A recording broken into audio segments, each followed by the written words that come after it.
तो स्वागत है आप सबों का हमारे एजुकेशन की इस नई दुनिया राजन आ बिलीफ में। तो आज हम लोग इस वीडियो में जीएस के प्रैक्टिस सेट 4 को देखने वाले हैं।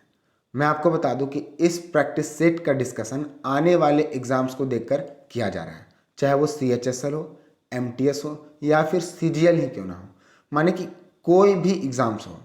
तो अब तक हम लोगों ने 3 प्रैक्टिस सेट को डिस्कस किया है और जो जीएस से संबंधित है, और यह जीएस का 4th प्रैक्टिस सेट है। आप लोगों को क्या करना है, मैं आज के इस वीडियो में 20 क्वेश्चन को डिस्कस करने वाला हूं। अगर आपको इस प्रश्न का उत्तर पहले से पता रहेगा तो आपको कमेंट सेक्शन में मेरे ऑप्शंस को पढ़ने से पहले बताना है, और अंत में आप इस प्रैक्टिस सेट से कितने मार्क्स को प्राप्त किए उसे भी आपको कमेंट सेक्शन में बताना है। उसके बाद उस अनुरूप से आपको अपने जीएस के प्रैक्टिस सेट या फिर जीएस पर काम करना है, ताकि आपको अधिक से अधिक आने वाले एग्जाम्स में इस सब्जेक्ट में अंक प्राप्त हो। तो चलिए शुरू करते हैं आज की इस वीडियो का। आज का हमारा पहला प्रश्न है, भारत देश का सर्वश्रेष्ठ प्राकृतिक बंदरगाह कौन सा है? 4 ऑप्शंस हैं, चेन्नई, कांडला, विशाखापट्टनम और दाहेज। तो भारत देश का सर्वश्रेष्ठ प्राकृतिक बंदरगाह जो है वो विशाखापट्टनम है। तो क्वेश्चन नंबर 1 का ऑप्शन सी सही है। अच्छा, अब बात ऑप्शंस की करें, चेन्नई हो गया, कांडला हो गया या फिर दाहेज हो गया, तो यहाँ भी कोई ना कोई बंदरगाह है। तो मैं आपको उसके बारे में बताता हूँ। चेन्नई बंदरगाह की बात करें तो भारत का यह सबसे प्राचीनतम बंदरगाह है। अगर कांडला बंदरगाह की बात करें तो यह ज्वारीय बंदरगाह है, और कांडला बंदरगाह जो है हमारे देश भारत के गुजरात राज्य में है, तो इसे आपको याद रखना है। अगर दाहेज की बात करें तो दाहेज बंदरगाह देश का प्रथम बंदरगाह है, और इस बंदरगाह को रसायन बंदरगाह के नाम से भी जाना जाता है, क्योंकि यहाँ पर सभी प्रकार के व्यापार और कुछ भी होता था तो वो रसायन से संबंधित था, तो इसीलिए इसे रसायन बंदरगाह के नाम से भी जाना जाता था। मैं आपको बता दूं कि हर एक प्रश्न को मैं ठीक इसी प्रकार से डिस्कस करने वाला हूं। तो अगर आपको यह डिस्कशन अच्छा लगे तो इसे अपने दोस्त, अपने स्टडी ग्रुप के साथ जरूर शेयर करें, ताकि उन्हें भी पता चले कि हम लोग किस प्रकार से डिस्कस करते हैं, और हम लोगों को उद्देश्य एग्जाम्स में अच्छा करने का है। चलिए आगे देखते हैं। किस पंचवर्षीय योजना से हरित क्रांति की शुरुआत हुई थी? 4 ऑप्शन है, पहला पंचवर्षीय योजना, दूसरा पंचवर्षीय योजना, तीसरा पंचवर्षीय योजना या फिर चौथा पंचवर्षीय योजना। तो हमारे देश भारत में हरित क्रांति की जो शुरुआत हुई थी वो तीसरा पंचवर्षीय योजना से हुआ था। अब मैं आपको इसके बारे में बताता हूँ, हरित क्रांति के बारे में। हरित क्रांति जो है वो गेहूं से संबंधित है। इसकी शुरुआत कहीं कहीं 1965 से 66 दिखलाता है, और कहीं कहीं 1966 से 67 दिखलाता है, लेकिन मेरा भी मानना है कि 1965 से 1966 ही होगा, तभी जाकर ये तीसरे पंचवर्षीय योजना में माना जाएगा। क्योंकि हमारा जो तीसरा पंचवर्षीय योजना था वो 1961 से 1966 तक था। ठीक है, तो इसे आपको यह ध्यान में रखना है। अब बात हरित क्रांति की है, तो हरित क्रांति के जनक के बारे में जरूर एग्जाम्स में पूछे जाते हैं। तो हरित क्रांति के जो जनक हैं उसे MS स्वामीनाथन है। तो क्वेश्चन नंबर 2 का ऑप्शन सी सही है। नेक्स्ट क्वेश्चन, भारतीय संविधान को बनाने में कितने दिन लगे थे? 4 ऑप्शंस हैं, 2 वर्ष 10 महीना 17 दिन, 2 वर्ष 11 महीना 15 दिन, 2 वर्ष 11 महीना 18 दिन और 2 वर्ष 10 महीना 18 दिन। अगर आप इस प्रकार के प्रश्न पाते हैं मेरे प्रैक्टिस सेट में तो आपको ऑप्शंस भी पढ़ने की जरूरत नहीं है, ये सभी चीज़ें आपके जवान पे होना चाहिए। तो इस प्रश्न का जो उत्तर होगा वो ऑप्शन सी, यानी कि 2 वर्ष 11 महीना 18 दिन हमारे संविधान को बनाने में लगा था। अच्छा, कभी कभी एग्जाम्स में क्या करेगा, इसे बनाने की शुरुआती तिथि और अंत, मतलब बनाकर समाप्त कब कर दिया गया था, उसे पूछ सकता है। तो मैं आपको बता देता हूँ कि इसे बनाने की शुरुआत 9 दिसंबर 1947 को की गई थी, और यह बनकर 26 नवंबर 1949 को तैयार हो गया। लेकिन इसका जो लागू हुआ था, इसे हमारे देश भारत में लागू 26 जनवरी 1950 को किया गया था। तो इसे भी आपको ध्यान में रखना है, हालांकि ये कॉमन चीज़ है, आपको याद ही होगा। अब बात 26 नवंबर की है और संविधान से संबंधित है, तो मैं आपको बता दूं कि 26 नवंबर को प्रत्येक वर्ष संविधान दिवस मनाया जाता है, और इसे संविधान दिवस की शुरुआत वर्ष 2015 से की गई। चलिए आगे देखते हैं। नेक्स्ट क्वेश्चन, भारत के किस राज्य में लोकसभा की सीटें सबसे अधिक हैं? 4 ऑप्शंस हैं, आंध्र प्रदेश, मध्य प्रदेश, राजस्थान, उत्तर प्रदेश। तो उत्तर प्रदेश में लोकसभा की सीटें सबसे अधिक हैं। तो कितना है? तो 80 सीटें हैं। हमारे देश भारत के उत्तर प्रदेश राज्य में लोकसभा की सीटें सबसे अधिक हैं और कितना है वो? 80 सीटें हैं। अगर बात ऑप्शंस में दिए गए राज्य की करें तो मैं उसके बारे में बताता हूँ। आंध्र प्रदेश की बात करें तो आंध्र प्रदेश में लोकसभा की सीटें 25 हैं। मध्य प्रदेश की बात करें तो मध्य प्रदेश में 29 लोकसभा की सीट हैं। और राजस्थान की बात करें तो राजस्थान में भी आंध्र प्रदेश की तरह ही 25 सीटें हैं। तो आप चीज़ों को लिंक करके भी चीज़ें याद कर सकते हैं। इस तरह क्या होती है, चीज़ें लंबे समय तक याद रहती है। तो क्वेश्चन नंबर 4 का ऑप्शन डी सही है। नेक्स्ट क्वेश्चन, निम्नलिखित में से कौन सा दूध का पीएच मान है? 4 ऑप्शंस हैं, 6.7 से 6.9, 6.4 से 6.5, 7.5 से 7.6 और अंत में 7.9 से 8.3। तो निम्नलिखित में से बात किया जाए तो दूध का जो पीएच मान है वो ज़्यादातर मतलब वैल्यूएबल है ए। इसका जो उत्तर होना चाहिए वो ए होना चाहिए। अच्छा, अगर दूध का जो है पीएच मान 6 से कम है, मतलब 7 से कम है, तो इससे क्या पता चलता है कि दूध में एसिड की मात्रा पाई जाती है।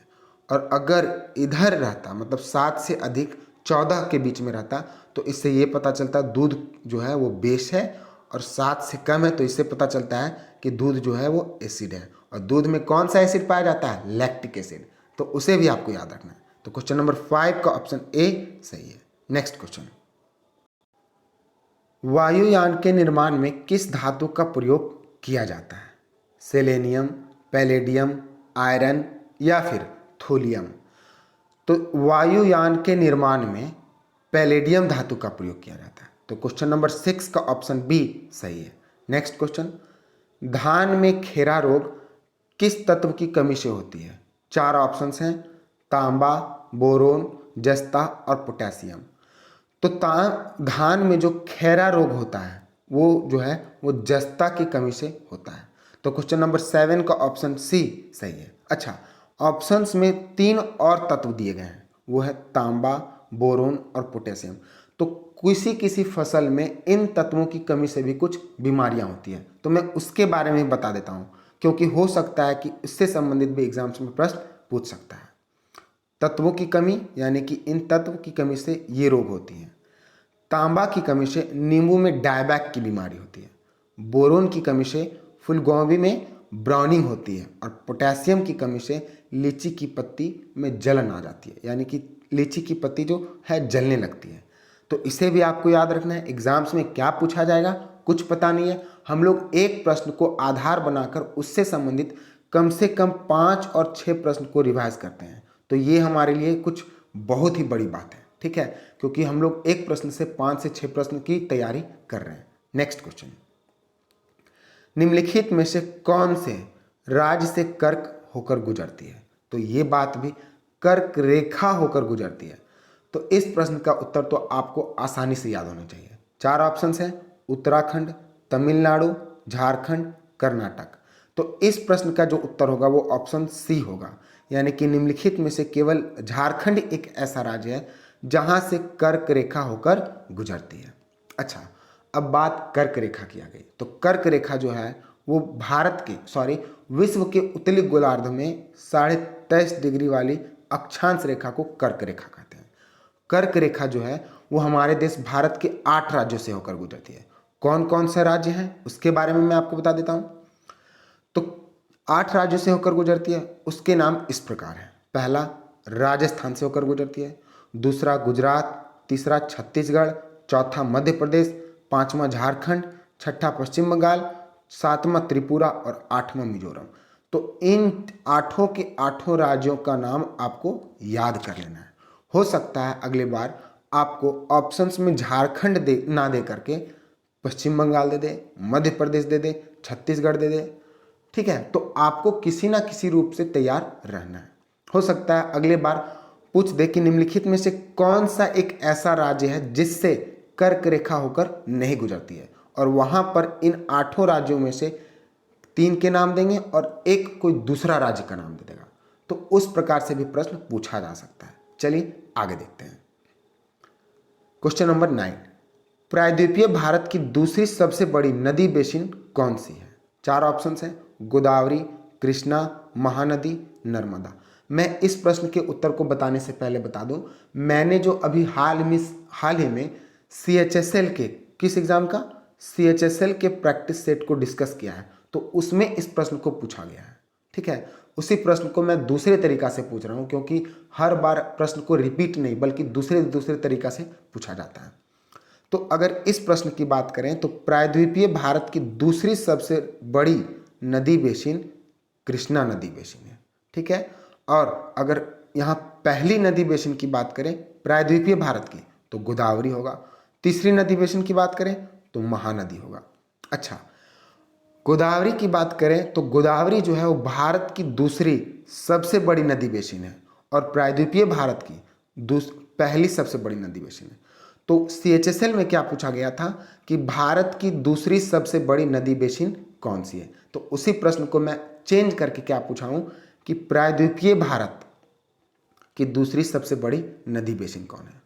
तो इस प्रकार से प्रश्न पूछे जा सकते हैं, इसलिए मैं आपको हर एक तरीके से तैयार करने के लिए इस तरह के प्रश्न का रिवाइज करवा दे रहा हूं। नेक्स्ट क्वेश्चन, विश्व में सिविल सेवा प्रतियोगिता शुरू करने वाला कौन सा देश है? ये क्वेश्चन इंपॉर्टेंट है। तो विश्व में जो है 4 ऑप्शन है यहाँ पर, रूस, इंग्लैंड, जापान और चीन।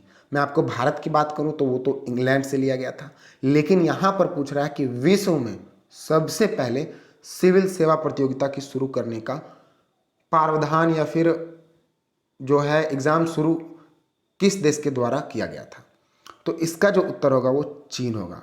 यानी कि चीन एक ऐसा देश है जो कि पूरे के पूरे विश्व में सिविल सेवा प्रतियोगिता परीक्षा को शुरू करने का श्रेय लेता है। चलिए आगे देखते हैं। निम्नलिखित में से कौन सा आसियान का स्थापना वर्ष है? तो ये इंपॉर्टेंट है। यहाँ पर कोई भी एक ऑर्गेनाइजेशन का नाम दे देगा, कोई भी देशों के समूह का नाम दे देगा और उस तरह से उसके स्थापना वर्ष, उसका हेडक्वार्टर, उससे संबंधित कुछ महत्वपूर्ण तथ्य, उसके नंबर ऑफ मेंबर्स पूछ सकते हैं। तो मैंने तो यहाँ पे आसियान के स्थापना वर्ष पूछा है। 4 ऑप्शंस हैं, 1966, 1967, 1968 और 1969। तो इसका जो उत्तर होगा वो 1966 होगा। आसियान की जो स्थापना हुई थी वो 1966 में हुई थी। अब बात आसियान की है, तो मैं आपको आसियान के बारे में कुछ बताता हूँ। आसियान की स्थापना 8 अगस्त 1967 को हुआ था। तो यहाँ पे मैंने जो है उत्तर थोड़ा गलत बता दिया, तो इसके लिए मैं सॉरी चाहूँगा। तो इसकी जो स्थापना है वो 1967 को हुआ था। आसियान का कुल 10 मेंबर्स हैं, ठीक है, जिसमें भारत भी है। और आसियान की फुल फॉर्म को भी एग्जाम्स में पूछ सकता है। तो आसियान का full form association of south east ASEAN nation है। अच्छा, भारत जो है आसियान का मेंबर कब बना था? इस प्रकार से भी प्रश्न पूछ सकता है। तो भारत जो है वो आसियान का मेंबर 1996 में बना था। चलिए आगे देखते हैं। निम्नलिखित में से किसे सबसे पहले मरणों उपरांत भारत रत्न से सम्मानित किया गया था? तो दिए गए ऑप्शंस में जो भी नाम है उन्हें मरणों उपरांत ही भारत रत्न से सम्मानित किया गया। लेकिन मेरा प्रश्न है कि मरणों उपरांत भारत रत्न प्राप्त करने वाले पहले व्यक्ति कौन है? तो 4 ऑप्शंस हैं, आचार्य विनोबा भावे, लाल बहादुर शास्त्री, डॉक्टर भीमराव अंबेडकर और जयप्रकाश नारायण।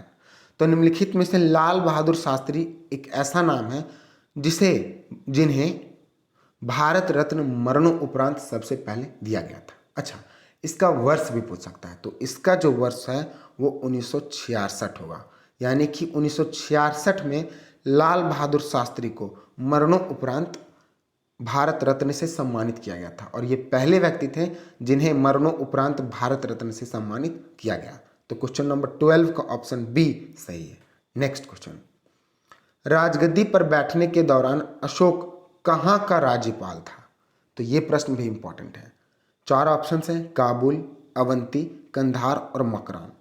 तो राजगद्दी पर बैठने के दौरान अगर अशोक किस राज्य की राज्यपाल था तो वो है अवंती। जब अशोक राजगद्दी पर बैठा था तब जो है वो अवंती का राज्यपाल था। अच्छा, दिए गए ऑप्शंस की बात करें तो दिए गए ऑप्शंस में 3 स्थान है, काबुल, कंधार और मकरान। तो ये किसी ना किसी तरह से इसी से संबंधित है। वो कैसे, वो मैं आपको बता दूं। सेल्यूकस निकेटर ने अपनी पुत्री कार्नेलिया की शादी चंद्रगुप्त मौर्य के साथ करने के बाद और युद्ध करने के बाद काबुल, कंधार, हेरात और मकरान चंद्रगुप्त को दे दिया था। तो यहां से भी प्रश्न इंपॉर्टेंट होते हैं। चलिए, क्वेश्चन नंबर 13 का ऑप्शन बी सही है। नेक्स्ट क्वेश्चन, विश्व का प्रथम उद्यान किस देश में बनाया गया है? तो 4 ऑप्शंस हैं, ऑस्ट्रेलिया, ब्राजील, इंग्लैंड और संयुक्त राज्य अमेरिका। तो निम्नलिखित में से विश्व में जो है सबसे पहला उद्यान संयुक्त राज्य अमेरिका में बनाया गया था और उस उद्यान का नाम जो है वो येलो स्टोन है। क्या है? Yellow stone. तो क्वेश्चन नंबर 14 का ऑप्शन जो है वो डी सही है। Next question. अच्छा, मैं नेक्स्ट क्वेश्चन को बताने से पहले कुछ बताना चाहता हूँ कि हम लोग जो जीएस के प्रैक्टिस सेट को या फिर मॉक टेस्ट पे ज़्यादा ध्यान इसलिए दे रहे हैं क्योंकि हम लोग जानते हैं हम लोग मैथ, रीजनिंग और इंग्लिश पर अपना नियंत्रण कर सकते हैं, लेकिन जीएस पर नहीं कर सकते क्योंकि इसका जो पूरा का पूरा विश्व के बारे में पढ़ना है और इस पर थोड़ा नियंत्रण हो सकता है, लेकिन इस पर नियंत्रण करना कठिन है। तो इन प्रैक्टिस सेट और मॉक टेस्ट को आप लोगों के लिए इस उम्मीद के साथ लेकर आता हूं मैं कि आप हर एक सब्जेक्ट की तरह जीएस में भी स्कोर कर सकें। बाकी बात किसी को कुछ पता नहीं है कि एग्जाम्स में क्या पूछा जाएगा। तो इन सभी बातों को ध्यान में रखकर मैं practice set, previous year questions और मॉक टेस्ट को करवा रहा हूँ। ठीक है, तो अगर आपको सच में अगर मेरा यह वीडियो अच्छा लगे तो इसे आप अपने दोस्तों के साथ, अपने स्टडी ग्रुप्स में ज़रूर शेयर करें ताकि वो लोग भी इसके बारे में पता चले उन लोगों को भी और वो भी अपने जीएस के पोर्शन को स्ट्रॉन्ग कर सकें इस डिस्कशन को देखने के बाद। चलिए क्वेश्चन नंबर को देखते हैं। भारत का पहला टाइगर रिजर्व निम्नलिखित में से कौन सा है? 4 ऑप्शंस हैं, Jim Corbett national park, Palamu tiger reserve, Valmiki tiger reserve और कान्हा टाइगर रिजर्व। तो भारत का पहला जो टाइगर रिजर्व है वो जिम कॉर्बेट नेशनल पार्क है और इसे टाइगर रिजर्व 1973 में बनाया गया था। प्रोजेक्ट टाइगर के तहत 1973 में भारत का पहला tiger reserve Jim Corbett national park को बनाया गया था। तो क्वेश्चन नंबर 15 का ऑप्शन ए सही है। अच्छा, बात टाइगर रिजर्व की है और अभी मैंने एक शब्द कहा प्रोजेक्ट टाइगर, तो दोनों के बारे में आपको बताता हूँ। वर्तमान समय में भारत में कुल 51 टाइगर रिजर्व हैं जिसे प्रोजेक्ट टाइगर के अंतर्गत बनाया गया है। इन सभी टाइगर रिजर्व की निगरानी और देखरेख नेशनल टाइगर कंजर्वेशन अथॉरिटी या फिर इसे बोल सकते हैं एनटीसीए के द्वारा की जाती है।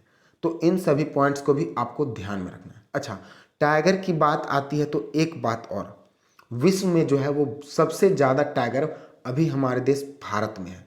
विश्व में जितने भी टाइगर रिजर्व हैं, जितने भी बाघ हैं, उसका 80% जो है वो हमारे देश भारत में अकेले पाया जाता है। ये वाकई भारत की एक बहुत बड़ी अचीवमेंट है।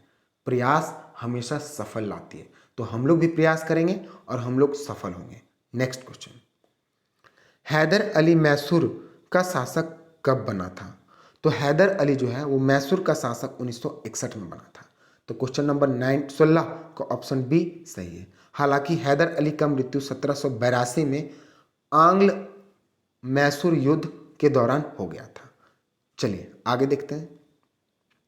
यामिनी कृष्णमूर्ति निम्नलिखित में से किस शास्त्रीय नृत्य से संबंध रखती है? तो ये जो है वो आर्ट एंड कल्चर से प्रश्न पूछा गया है। क्या है? तो यामिनी कृष्णमूर्ति की बात करें तो ये निम्न में से कुचिपुड़ी से संबंध रखती है। कुचिपुड़ी एक शास्त्रीय नृत्य है और ये जो है इनसे संबंध रखती है। तो क्वेश्चन नंबर 17 का ऑप्शन बी सही है। अभी मैंने कहा शास्त्रीय नृत्य, तो मैं आपको शास्त्रीय नृत्य के बारे में बताता हूँ। हमारे देश भारत में संगीत नाटक अकादमी के अनुसार कुल 8 शास्त्रीय संगीत हैं। जिनके नाम इस प्रकार हैं: भरतनाट्यम, कथक, कुचिपुड़ी, उड़ीसी, कथकली, संत्रिया, मणिपुरी और मोहिनी अट्टम। तो इन आठों के आठों शास्त्रीय संगीत और नृत्य को आपको याद रखना है। एग्जाम्स में कुछ भी पूछ सकता है। मैं आपको बार बार इस बात को इसलिए बताता हूँ कि आप किसी बात को इग्नोर नहीं करें, ठीक है, उसे सीखने का प्रयास करें, तभी जाकर हम लोगों को सफलता मिलेगी। ठीक है, चलिए, निम्नलिखित में से कहाँ केंद्रीय सड़क अनुसंधान संस्थान है? तो निम्नलिखित में से नई दिल्ली में केंद्रीय सड़क अनुसंधान संस्थान है। अब बात नई दिल्ली की है, तो यहाँ पर कुछ और प्रमुख अनुसंधान संस्थान है। वो कौन कौन से हैं, मैं उसके बारे में आपको बताता हूँ। तो नई दिल्ली में जो है वो वहाँ पर भारतीय कृषि अनुसंधान संस्थान, भारतीय मौसम विज्ञान संस्थान, अखिल भारतीय आयुर्विज्ञान संस्थान और केंद्रीय ट्रैक्टर संस्थान, यानी कि यहाँ पर 5 से 6 प्रमुख अनुसंधान संस्थान पाए जाते हैं। तो इनके नामों को भी आपको याद रखना है। अगर हम लोग बात ऑप्शंस की करें तो यहाँ पर भी कोई ना कोई अनुसंधान संस्थान है। तो कहाँ पर कौन सा अनुसंधान संस्थान है वो देखते हैं। नागपुर की बात करें तो नागपुर में केंद्रीय पर्यावरण इंजीनियरिंग अनुसंधान संस्थान है। लखनऊ की बात करें तो लखनऊ में औद्योगिक विश्वविज्ञान अनुसंधान केंद्र है। और हैदराबाद की बात करें तो हैदराबाद में कोशिकीय तथा आणविक जीव विज्ञान केंद्र है। तो इन सभी के सभी पॉइंट्स को आपको याद रखना है। चलिए आगे देखते हैं। विश्व नागरिक दिवस कब मनाया गया है? तो विश्व नागरिक दिवस जो है वो 19 नवंबर को मनाया जाता है। तो क्वेश्चन नंबर 19 का ऑप्शन बी सही है। अच्छा, ऑप्शंस में दिए गए डेट्स को भी कोई ना कोई इंपॉर्टेंट डे मनाया जाता है, तो उसके बारे में भी मैं आपको बताता हूँ। बात 18 नवंबर की करें तो 18 नवंबर को विश्व वयस्क दिवस मनाया जाता है। 20 नवंबर की करें तो 20 नवंबर को सार्वभौमिक बाल दिवस मनाया जाता है। और 21 नवंबर की बात करें तो 21 नवंबर को विश्व टेलीविजन दिवस मनाया जाता है। अब इस वीडियो का लास्ट क्वेश्चन, चलिए, ये तो आपको आता ही होगा, अब देख लेते हैं। निम्नलिखित में से कौन सा अनुच्छेद वित्तीय आपातकाल का उल्लेख करता है? 4 ऑप्शंस हैं: अनुच्छेद 360, अनुच्छेद 370, अनुच्छेद 350 और अनुच्छेद 340।